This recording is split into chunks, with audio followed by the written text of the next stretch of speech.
দেশ জুড়ে যখন পুলিশ বাহিনীকে ঘিরে নানা সমালোচনা, বিদ্রূপ আর কটাক্ষে উত্তাল জনমত, ঠিক তখনই সোশ্যাল মিডিয়া ভেসে এলো এক পুলিশ সদস্যের হৃদয় বিদারক আর্তনাদ।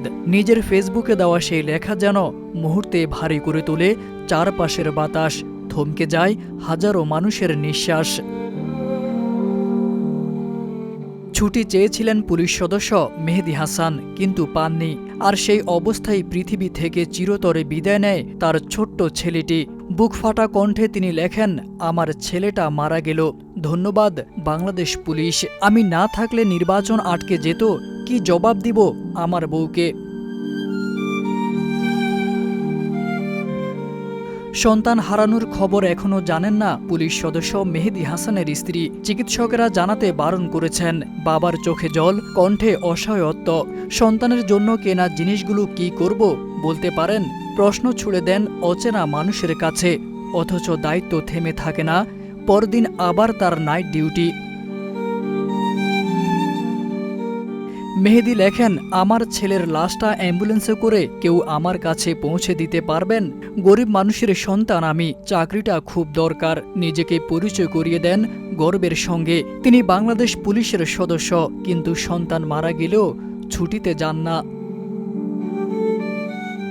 লেখেন নিজের শিক্ষাগত যোগ্যতার কথাও। অনার্সে গোল্ড মেডেল, সিজিপিএ 3.72 এবং মাস্টার্সে 3.90।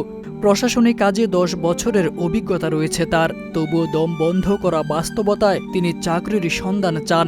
এই বউ বাচ্চা নিয়ে পেটে ভাতে চলা যাবে এমন একটা চাকরি হলেই হবে। এখানে নিঃশ্বাস নেওয়াটাই কষ্টকর হয়ে গেছে।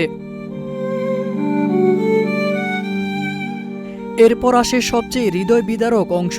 2 কন্যার পর জন্ম নেওয়া তার একমাত্র পুত্রকে নিয়ে লেখা সেই স্ট্যাটাস আর দেওয়া হলো না, যেখানে লেখা ছিল, 2 রাজকন্যার পর এক রাজপুত্র দিয়ে আল্লাহ তাআলা আমাকে পূর্ণতা দান করলেন।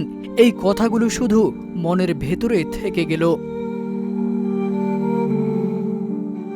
সব শেষে আসে এক পিতার জীবনের সবচেয়ে কঠিন মুহূর্তের বর্ণনা। পৃথিবীর সবচেয়ে কঠিন কাজটি করে আসলাম, পিতা হয়ে পুত্রকে চির বিদায় দিয়ে আসলাম। পিতার কাঁধে সন্তানের লাশের যে কি ভার, যারা বহন করেছেন কেবল তারাই জানেন। ফেসবুক পোস্টের শেষ লাইনে কোনো অভিযোগ নেই কোনো বিদ্রোহ, শুধু এক নিঃশব্দ দোয়া, আল্লাহ তাআলা যেন আমার বাবাটাকে জান্নাতুল ফেরদৌস দান করেন।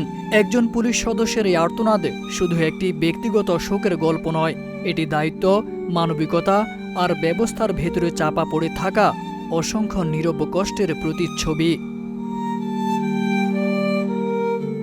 তারেক আজিজ খান, প্রজন্ম 24।